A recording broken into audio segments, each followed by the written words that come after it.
এই নিধি, এখানে দরজার সামনে দাঁড়িয়ে তুই কি দেখছিস? কোথায়? কিছু না তো। কিছু না তো কি? আমি দেখেছি তুই এখানে অনেকটা সময় ধরে নিশ্চুপ হয়ে দাঁড়িয়ে আছিস আর ভাইয়ার রুমের মধ্যে দেখছিস। না নীরব ভাইয়া, আমি এমন কিছু করিনি আসলে। চুপ। কিছু না মানে? আমি তো দেখছি তুই বড় ভাইয়ের রুমের দিকে উকি মেরে। নীরব কথাটা বলতে বলতে তার বড় ভাইয়ের রুমের মধ্যে উকি দিয়ে তাকালো। ভেতরে উকি দিয়ে তাকাতেই নীরব যেটা দেখলো তা দেখার জন্য নীরব মোটেও প্রস্তুত ছিল না। নীরব ভেতরে চোখ মেলে তাকাতেই নীরবের চোখ জোড়া থ হয়ে যায়। নীরব নিজের চোখকে বিশ্বাস করতে পারছে না। নীরব ভেতরে তাকাতেই দেখতে পাচ্ছে তার বড় ভাই আর ভাবি অন্তরঙ্গ মুহূর্তে আছে। নীরব দ্রুত নিজের চোখ নামিয়ে নিয়ে নিধির দিকে তাকালো। নিধি যেন চোরের মতো মাথা নিচু করে আছে। নীরবের চোখ জোড়া দিয়ে রক্ত বেরিয়ে আসছে। ভাইয়া ভাবির এসব দৃশ্য দেখার পর সেখানে দাঁড়িয়ে মজা নেওয়ার মতো মানসিকতা কি করে নিধির থাকতে পারে, সেটা ভাবতেই নীরবের মাথা কাজ করছে না। নিধি কিছু সময় মাথা নিচু করে থেকে দুম করে নীরবের দিকে মাথা তুলে তাকিয়ে কিছু বলতে নিবে, ঠিক এমন সময় নীরব নিধিকে অবাক করে দিয়ে নিধির মুখ চেপে ধরে নিধিকে খানিকটা জোর করে তুলে নিয়ে চলে আসে নিজের রুমে। নীরব নিধিকে নিজের রুমে নিয়ে এসে দরজা বন্ধ করে দিল। দরজা বন্ধ করে দিয়ে নীরব নিধিকে উদ্দেশ্য করে বলতে লাগলো, ছি ছি ছি, আমার ভাবতেও লজ্জা লাগছে। তুই নিধি? বিশ্বাস করো ভাইয়া, আমি ইচ্ছে করে ওসব দেখিনি। আমি তো ওখান দিয়ে। চুপ কর তুই। ইচ্ছে করে নাকি সেটা আমি বেশ ভালোই বুঝতে পারছি। আমিও তো দেখেছি। আমি তো তোর মতো ওখানে দাঁড়িয়ে থাকিনি। না মানে আমি তো দেখছিলাম, আর কেন জানি আমার মাথা কাজ করছিল না, তাই ওখানে দাঁড়িয়েছিলাম আর কি। ছি ছি ছি, নিজের ভাইয়ের এসব জিনিস দেখতে তোর বিবেকে বাঁধলো না? ছি, এসব কথা বাড়ির লোকরা জানতে পারলে কি হবে তুই বুঝতে পারছিস? সরি ভাইয়া, আর কখনো এমন হবে না। তাছাড়া আমি তো আর ইচ্ছে করে দেখিনি। ওরা দরজা খোলা রেখে করেছে তো আমি কি করব। হ্যাঁ, ওরা খোলা রেখে করবে, আর তোকে গিয়ে ওদের ওসব দেখতে হবে, তাই না? এটাই তো নিয়ম, নাকি? তুমি আমায় ভুল ভাবছো, আমি সত্যিই নির্দোষ। নিধি কথাটা বলতেই মাথা নিচু করে আছে। নীরব নিধির দিকে তাকিয়ে আছে বিরক্তিকর দৃষ্টিতে। নীরবের মাথায় ঢুকছে না এই মেয়েটার মাথার মধ্যে কি কিছুই নেই? এসব জিনিস কেউ কেমন করে দেখতে পারে? নীরব নিধির দিকে খানিক সময় তাকিয়ে থেকে নিধিকে উদ্দেশ্য করে ভীষণ কর্কশ কণ্ঠে বলতে লাগলো, শোন, তোকে আজ আমি একটা কথা বলছি। নেক্সট টাইম যদি আমি আমার চোখের সামনে এসব কিছু দেখি, তবে সেই দিন হবে তোর জীবনের শেষ দিন। কথাটা মনে রাখিস। হুম ভাইয়া, আর দেখবো না। কথাটা যেন মাথায় থাকে। এখন আমার সামনে থেকে বেরিয়ে যা, স্টুপিড গার্ল কোথাকার। হুম ভাইয়া, দয়া করে কাউকে কিছু বলো না তুমি। আমি সত্যিই ভুল করেছি, দয়া করে এই কথাগুলো কাউকে বলো না প্লিজ। হুম, বলবো না। এখন আমার চোখের সামনে থেকে যা তো। নীরবের ছাড়ি খেয়ে নিধি হকচকিয়ে গিয়ে দ্রুত গতিতে নীরবের রুম থেকে চলে যায়। নিধি নীরবের রুম থেকে বেরিয়ে যেতেই নীরব নিজের পকেট থেকে ফোনটা বের করে নিজের গার্লফ্রেন্ডকে কল করলো। ওইদিকে নিধি নীরবের রুম থেকে বেরিয়ে গিয়ে নিজের রুমে এসে মন খারাপ করে বসে পড়ল। নিধি ইচ্ছে করে নিজের ভাইয়ের রুমের সামনে দিয়ে দাঁড়িয়েছিল, শুধুমাত্র নীরবের হাতে ধরা পড়ার জন্য। নিধি নীরবকে পছন্দ করে আর ভালোবাসে। নিধি চাইছিল নীরব তাকে অনেক বকাঝকা করুক, তারপর নিধিকে নিজের বুকে জড়িয়ে নিক, আদর করুক, আর একবার নীরবের আদর পেয়ে গেলে নীরবকেই বিয়ে করে নিত সে। কিন্তু এমন কিছুই হলো না। নিধি অনেক গল্পে এমনটাই হয়েছে, দেখেছে, কিন্তু এই বাস্তবতায় সেটার কোনো মিল নেই। নিধি একটা দীর্ঘশ্বাস ফেলল। কি করে নীরবকে নিজের করবে কিছুই বুঝতে পারছে না নিধি। হ্যালো লামিয়া, আজ কি হয়েছে জানো তুমি? কি হয়েছে? আরে, বড় ভাই আর ভাবি দরজা খোলা রেখেই কাজ শুরু করে দিয়েছে। উফ, আমি একটু দেখে চলে এসেছি। ছি, তুমি এসব কি করে দেখলে? তোমার লজ্জা করলো না? এখানে লজ্জা পাবার কি আছে? তাছাড়া আমারও তো ইচ্ছে করে ওসব দেখার, করার। তা তোমার ইচ্ছে কি করে পূরণ করা যায়? সেটা তো আমি জানি না, তবে খুব ইচ্ছে করছে জানো। উফ, আমার আর তর সইছে না লামিয়া। কিছু একটা করো প্লিজ। ঠিক আছে, এমন না যে আমারও ইচ্ছে করছে না। দুজনের ইচ্ছে যখন এক, তখন আর বিলম্ব না করে ইচ্ছে পূর্ণ করাটাই উত্তম। সেটাই তো বলছি আমি। এখন বলো না, কেমন করে ইচ্ছে পূরণ করা যায়? কেমন করে? আবার রাতে ভিডিও কল করব, তখন সব কিছু দেখে নিও, আর সেই সাথে আমিও দেখব, সেই মজা হবে। সত্যি লামিয়া, তোমার মতো করে আমাকে আর কেউ বোঝে না। আমি সত্যি খুব লাকি। নীরব আর লামিয়া নিজেদের মধ্যে কথা বলে নিচ্ছে। আজকালকার প্রায় সম্পর্কের মধ্যেই এই দৃশ্যটার দেখা মিলে। তারা ভালোবাসার নামে সরাসরি কিংবা সামাজিক যোগাযোগ মাধ্যমগুলোকে ব্যবহার করে নিজেদের শারীরিক ইচ্ছা পূরণ করে, যেটা সত্যি কোনোভাবেই যুক্তিযুক্ত নয়। কারণ ভালোবাসা মানে পবিত্র জিনিস। বিয়ের পরের সম্পর্কটা মধুর। এর আগে যেটা হয় সেটাকে পাপ বলে। তবে কথাটা তেতো হলেও সত্যি যে প্রত্যেকটা ছেলে মেয়ে এখন সেটাই চায়। ট্রেন্ড বলেও তো কিছু কথা আছে, তাই না? নীরব লামিয়ার সাথে কথা বলতে লাগলো। কি করে কেমন করে সব কিছু নিয়ে আলোচনা করছে তারা।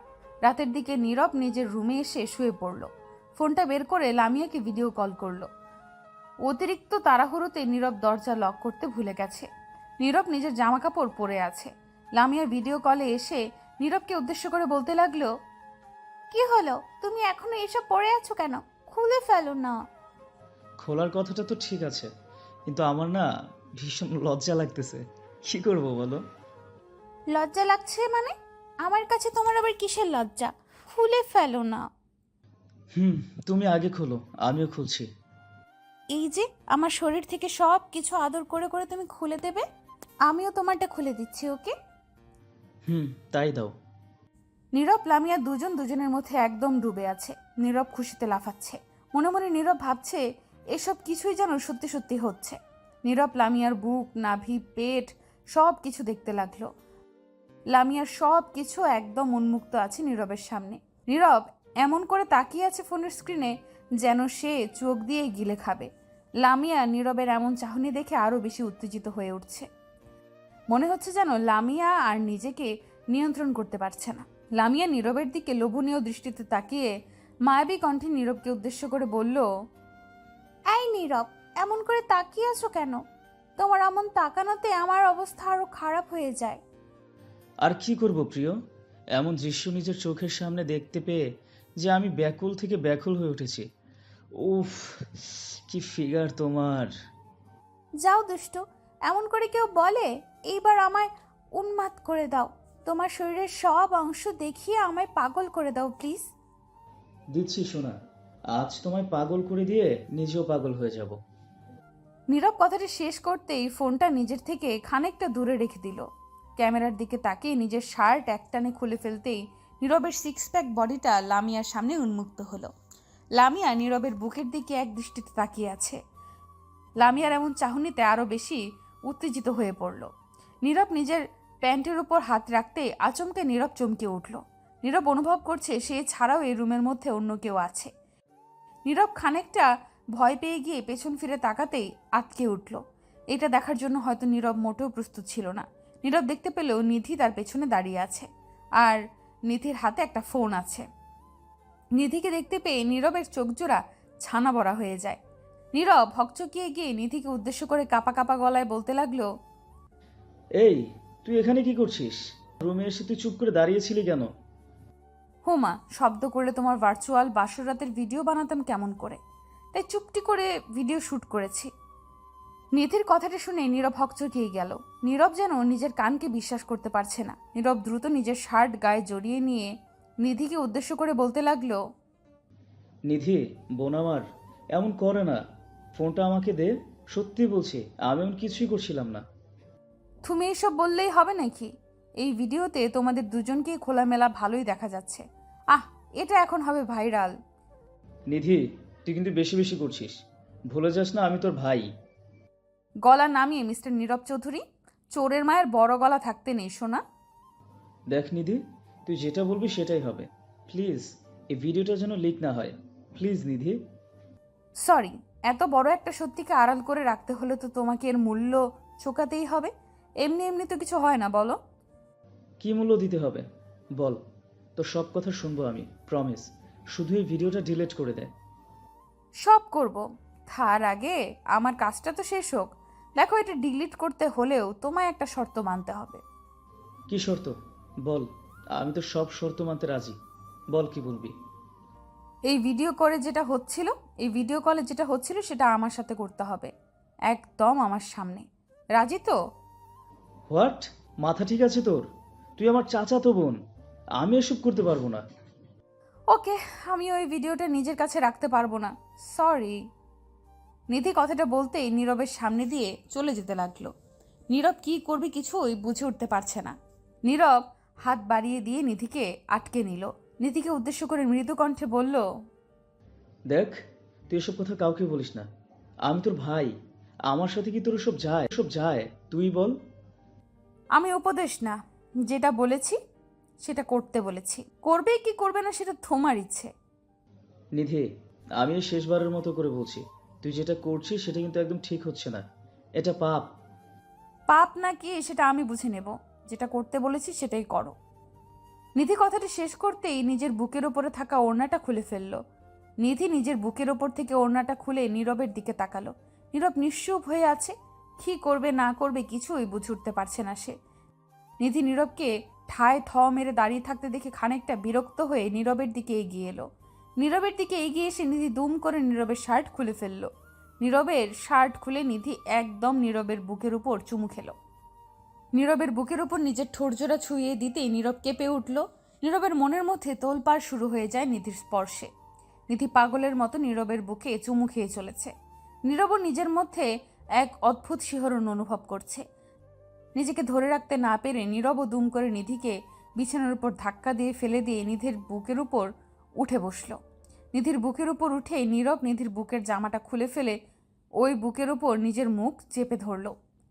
পাগলের মতো নীরবও চুমু খেয়ে চলেছে। নীরবের এই উন্মাদনা যেন নিধিকে পাগল করে দিচ্ছে। নিধি চোখ বন্ধ করে কেঁপে কেঁপে ওঠে, মৃদু চিৎকার করছে। নীরব একে একে নিধির বুক, ঠোঁট, ঘাড় সহ নিধির সব জায়গাতে চুমুক দিতে লাগলো। নিধি পাগলের মতো আরো ব্যাকুল হয়ে উঠল নীরবের স্পর্শে।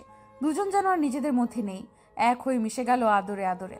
প্রায় 2 ঘন্টা আদর করে নীরব নিধির উপর থেকে সরে বিছানায় পড়ে শুয়ে পড়ল। নীরব নিধির উপর থেকে সরে পড়তেই নিধি দুম করে নীরবের বুকের উপর উঠে নীরবের বুকে মাথা রেখে নীরবকে উদ্দেশ্য করে বলতে লাগলো, কেমন লাগলো আদর করে? শান্তি পেয়েছো? তা তো পেয়েছি, কিন্তু এসব করাটা একদম পাপ। এটা করা উচিত হয়নি আমাদের। পাপ কি করে হবে? আমি তো তোমায় বিয়ে করব সোনা, তোমার স্ত্রী হয়ে সারা জীবন তোমার এই রোমান্টিক আদর খাবো। কি? এসব কি বলছিস তুই? আমি তোকে কেন বিয়ে করব? আমি তোকে বিয়ে টিয়ে করতে পারবো না। ও মা, সে কি কথা? মজা নিয়ে ছেড়ে দিলে হবে? আমার বিয়েও তো করতে হবে নাকি? আমি তো ইচ্ছে করে কিছু করিনি, তুই জোর করে করেছিস। আমি এসবের কোনো কিছুর জন্যই দায়ী নই। তাই নাকি? তুমি দায়ী না হলে কে দায়ী? শোনো, বিয়ে যদি আমায় না করো তবে আমার সাথে যা যা করেছো সব কিছুই ভাইরাল হবে। মানে, এসব কিছু কি তুই রেকর্ড করেছিস? শুধু রেকর্ড কি গো, একদম লাইভ টেলিকাস্ট হয়েছে। এই যে অডিয়েন্সরা সব দেখে নিয়েছে, শুনে নিয়েছে। ওহ শিট, আমি আর বাঁচবো না, মরেই যাব আমি। তোমায় মরতে দিলে তো মরবে, আমি তোমায় মরতেই দিব না সোনা। একটু একটু করে ভালোবাসা দিয়ে দিয়ে মারবো তোমায়। সেটাই তো দেখছি। আমায় একটু বিষ দে, আমি খেয়ে মরে যাই। পারবো না দিতে। আমায় বিয়ে করবে কিনা বলো? এত কিছু যখন হয়েই গিয়েছে, তখন আর বিয়ে না করে উপায় কি? করবো তো বিয়ে। এই তোমার সোনা বরের মতো কথা। আই লাভ ইউ সোনা জামাই আমার। আহ, ভাবতেই মজা লাগছে, রোজ তোমার আদর পাবো আমি। রোজ রোজ আদর পেতে হলে আর এমন সব ভালোবাসার গল্প পেতে হলে তো আমাদের পাশে থাকতে হবে। অডিয়েন্সকে বলে দাও থাকতে পাশে। হ্যাঁ, বলে দিয়েছি। তারা চ্যানেলও সাবস্ক্রাইব করেছে আর পেজও ফলো করে লাইক মেরেছে। তুমি শুধু বর সেজে আসো। তাহলে তো বিয়ে করাই যায়, ফাজিল বউ আমার। নীরব নিধিকে আবারও নিজের বুকের সাথে শক্ত করে মিশিয়ে নিল। ভালোবাসা বড় অদ্ভুত।